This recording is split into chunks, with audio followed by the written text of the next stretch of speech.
कारण देणारे कधीच विजयी होत नाहीत आणि विजयी होणारे कधीच कारण देत नाहीत. स्वराज्याच्या यशाचं सूत्र आहे ते हे सगळ्यात महत्त्वाचं. महाराजांच्या यशस्वीतेचं आणखीन एक कारण आहे महाराजांचं गुप्तहेर खातं. सर्वाधिक खर्च महाराज आपल्या गुप्तहेर खात्यावर करायचे. रोह्याच्या कार्यालयातला अधिकारी त्या अधिकाऱ्याला सांगतोय सगळ्या राज्यात महाराजांचे हेर आहेत. सगळ्या राज्यात कुठल्याही राज्यात जरा कुठ होऊ द्या दुसऱ्या क्षणाला बातमी महाराजांकडे असते. पण महाराजांचं गुप्तहेर खातं किती गोपनीय असावं. महाराजांच्या गुप्तहेर खात्यातल्या बहिर्जी नायकांशिवाय इतर हेरांची नावं सुद्धा इतिहासाला माहिती नाहीत अजून. हे इतकं गोपनीय आहे. त्या गुप्तहेर खात्याला निरोप आणला बहादूरगडावर 1 कोटी नगद आहेत. महाराज म्हटले बरं झालं आणि महाराजांनी बोलावलं झालं. आपले सरसेनापती हंबीरराव मोहिते हंबीरराव येते झाले. जी महाराज हंबीरराव बहादूरगडावर 1 कोटी नगद आहेत आणतो. काय संवाद आहे बघा. महाराज म्हणाले हंबीरराव बहादूरगडावर 1 कोटी नगद आहेत आणतो. कारण देणं प्रकारच नाही. हंबीरराव असं नाही म्हणले नाही महाराज बरोबर आहे तुमचं पण जरा दिवस पावसाळ्याचा आहे मला सर्दीची अलर्जी आहे हो त्याला एवढा पावसाळा बघू ना परत. नाही हो शिवचरित्र हा जगातला एकमेव असा इतिहास आहे ज्या इतिहासात तुम्हाला कोणी कारण देतानाच भेटत नाही. कारण देणारे कधीच विजयी होत नाहीत आणि विजयी होणारे कधीच कारण देत नाहीत. स्वराज्याच्या यशाचं सूत्र आहे ते हे सगळ्यात महत्त्वाचं. प्रकारच नाही हो. इथं जगण्यासाठी स्पर्धा नाही इथं मरण्यासाठी स्पर्धा चालली आहे. महाराज एखादी मोहीम काढायचे आणि तानाजी म्हणायचा राजा हो डावा आपला तसाही असाजे म्हणायचं ताना हो राजा ही मोहीम आपली आहे आपण जाणार राजा आपण लढणार तसं माझे म्हणायचं यासाची कापच नंबर लावून बसलेल्या का सर्व ही मोहीम आपली आपण जाणार आपण लढणार आपण मरणार राजा. जगाच्या पाठीवरचा पहिला काळ आहे. माणसं जगण्यासाठी नाही मरण्यासाठी स्पर्धा करतायत. कारण देणं प्रकारच नाही. महाराजांनी सांगितलं हंबीरराव बहादूरगडावर 1 कोटी नगद आहे आणि तो आणणं सोपं आहे. बहादूरगडावर 35,000ची खडी फौज आहे. त्या 35,000 फौजेच्या तावडीतनं 1 कोटी आणायचे म्हणजे किमान 50,000ची फौज घेऊन गेला पाहिजे. मग रायगडावर त्यावेळी 50,000ची फौज आहे नाही हो. स्वराज्याची पद्धत अशी दसऱ्याला सीमोल्लंघन करावं स्वराज्य संवर्धनासाठी बाहेर पडावं अक्षय तृतीयेला परत यावं आणि शेतीच्या कामाला लागावं. स्वराज्याचं सगळं सैन्य महाराजांचा राज्याभिषेक उरकून स्वराज्याची स्वतःची शेतीवाडी करायला शेताकडे गेलाय. रायगडावर सैन्य आहे कुठं. इथला शेतकरी हाच स्वराज्याचा सैनिक आहे आणि स्वराज्याचा सैनिक हाच इथला शेतकरी आहे. मल्टी स्किल लेबर पॉलिसी हे महाराजांच्या स्वराज्याचं सगळ्यात मोठं गमक आहे. माणसं कमी आहेत एकाच माणसावर अनेक जबाबदारी आहे. Multi skill labour policy. सैनिकही तो आणि शेतकरी तो. अर्थव्यवस्था कशी गतिमान केली आहे. पूर्वी बरं होतं आमच्याकडे 100 एकर जमीन होती मग 4 वाटे झाले त्यांची 12 पोरं परत 12 वाटे झाले आता 6.25 एकर आले. महाराजांनी तसं नाही केलं. एक मुलगा शेती करत असेल तर दुसरा सैन्यात होता. तोही दसऱ्यानंतर स्वराज्यासाठी मुलुकगिरीला जायचा. त्यामुळे सैनिकाचा पगार घरी येत होता. दुष्काळ पडला अतिवृष्टी झाली अडचण होत नव्हती. पर्याय तयार करून ठेवलेले महाराजांनी. हे महाराजांच्या स्वराज्याचं वैशिष्ट्य आहे. 0 दरानं शेतकऱ्यांना कर्ज देणारा पहिला राजा आहे छत्रपती शिवाजी महाराज. अहो दुष्काळ किती भयान पडलाय त्यावेळी. सुलतानी कोसळलीच आहे आसमानी सुद्धा ढासळली. इतका दुष्काळ की भुकेपोटी बापाची नजर मेल्या जनावराच्या प्रेतावर पडू लागली आणि पोटासाठी बापाची नजर पोराच्या मांसावर जाऊ लागली. इतकी भयान अवस्था. पण इतकी भयान असताना सुद्धा छत्रपती शिवाजी महाराजांच्या काळात महाराष्ट्रातल्या एकाही शेतकऱ्यानं आत्महत्या केली नाही. हे शिवशाहीचं यश आम्हाला मानावंच लागेल. महाराजांनी मातीत नाही मातीसाठी मरणारी माणसं उभा केली. हे वैशिष्ट्य. राज्याभिषेक झाला पावसाळ्यात सगळं सैनिक शेतीवाडी करायला. मग रायगडावर सैन्य आहे कुठं. 35,000 फौजेच्या ताब्यात 1 कोटी आणायचं तर 50,000 सैन्य हवं. रायगडावर सैन्य आहे कुठं. आपल्याकडे दंगल झाली आणीबाणी आली की राज्य राखीव दल येतं. राज्य राखीव दल ही संकल्पना सुद्धा शिवाजी महाराजांची. रायगडावर कायम 10,000ची रिझर्व्ह फोर्स असायची कायम. राज्याभिषेकाच्या वेळी महाराजांनी स्वराज्याची घटना बनवली आहे. आता मी छत्रपती आहे कसंच नाही, अजिबात नाही. घटना बनवली, त्याला आम्ही कानून जाप्ता म्हणतो. अष्टप्रधान मंडळ तयार केलं. अष्टप्रधान मंडळाचे 30 विभाग केले. 30 विभागात 600 कर्मचारी नेमले. त्यांचे नियम, नियमावली, कार्य, कर्तव्य सगळं ठरल्यानुसार अजिबात चूक चालत नव्हती. अडाजी दत्तो चिटणीस एका शेतकऱ्याचे 2 आणे देणं बाकी ठेवलं. महाराजांना कळालं आणि संतापले महाराज. त्या गरीबाचे 2 आणे काय म्हणून बाकी ठेवले? याचा कुसूर झाला तर स्वामी जीवेच मारेतील. अष्टप्रधान मंडळातला माणूस आहे, 2 आणे द्यायचं ठेवलं.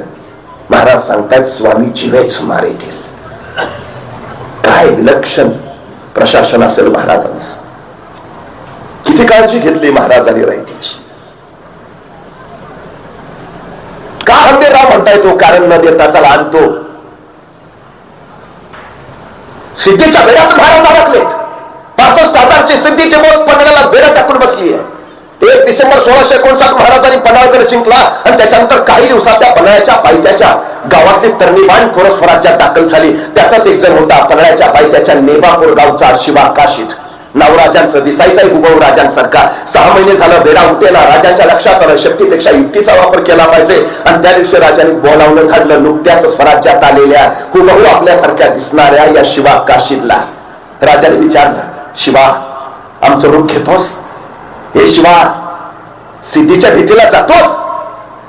होय रे शिवा, मरायला तयार होतोस? शिवा म्हणला होतो. झाला केला. 6 महिन्याची ओळख आहे फक्त महाराजांनी शिवा काशीद. 6 महिन्याची. या 6 महिन्याच्या ओळखीत असं काय पेरलं असेल महाराजांनी या शिवा काशीदच्या उन्हात की शिवा काशीद मरायला तयार व्हावे? काय त्याच पावसाळ्यात वादळी खेळ रात्री महाराज बाजी प्रभू फुलाची प्रभावी बांधव सेना घेऊन पन्हाळ्याच्या पश्चिमेकडनं निघाले.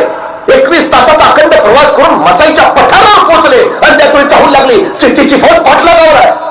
बाजी प्रभू महाराजांना म्हणाले, राजा निमे लोक घेऊन आपण पुन्हा निघा. आणि निमे लोक झुंजितो साहेबकारी आम्ही मरितो. आमच्या मुलालेकरांसाठी महाराज साहेब समर्थ. काय म्हणतायत बाजी प्रभू? निमे लोक घेऊन तुम्ही पुन्हा निघा. राजा म्हणजे नाही नाही बाजी इथंच सारे लढू सोबत लढू. नाही राजा लाख मेले तरी चालतील पण लाखाचा पोशिंदा वाचला पाहिजे. राजा निघा. अखेर राजे निमे लोक घेऊन पुढे निघाले. पण मला बाजीप्रभूंचे बोल फार मोलाचे वाटतात. काय सांगताय? साहेबकारी आम्ही मरितो. तयारी आहे मरायची, समर्पित व्हायची, काहीच हरकत नाही. आणि पुढे काय म्हणतायत? का आमच्या मुलालेकरांसाठी महाराज साहेब समर्थ. आम्हाला काळजी करायचं कारणच काय? महाराजांनी इतकी व्यवस्था लावून दिली आहे, गरजच नाही. काळजी करण्यासारखं मार्ग काही नाही. आम्ही स्वराज्यासाठी हसत हसत म्हणतो. बघता बघता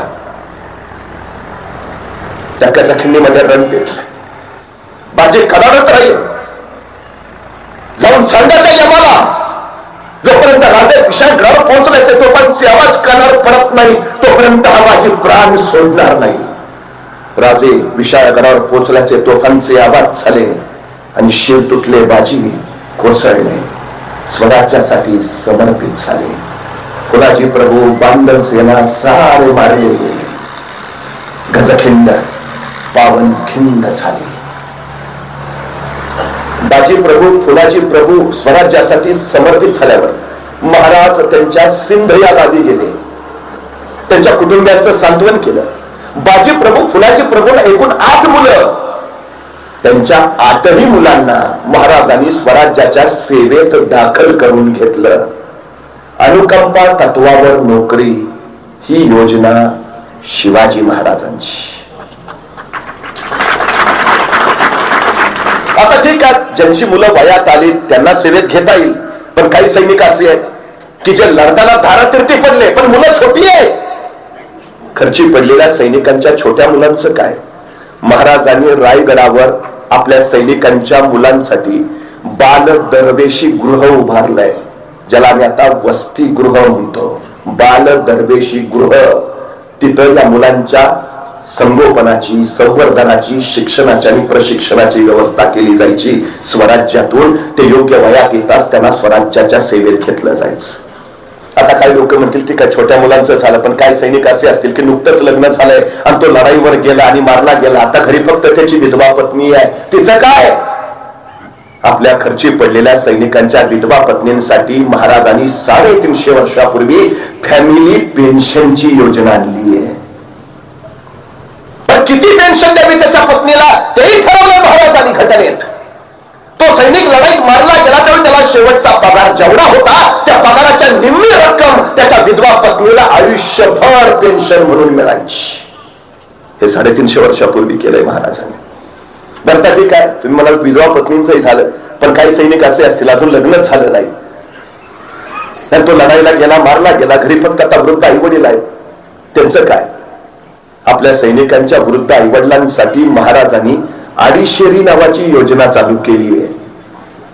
आपल्या सैनिकांच्या वृद्ध माता पित्यांना स्वराज्यातून दरमहा 2.5 शेर धान्य दिलं जायचं. महाराजांनी प्रत्येक घटकाची काळजी घेतली आहे. महाराजांनी स्वराज्यच नाही उभा केलं, या स्वराज्याचं त्यांनी सुराज्य केलंय. स्वराज्य माझं राज्य आणि सुराज्य लोककल्याणकारी राज्य, सुराज्य उभा केलं महाराजांनी. म्हणूनच डॉक्टर बाबासाहेब आंबेडकर असं म्हणतात की या देशाची राज्यघटना तयार करताना माझ्या डोळ्यापुढे छत्रपती शिवाजी महाराजांचं स्वराज्य होतं.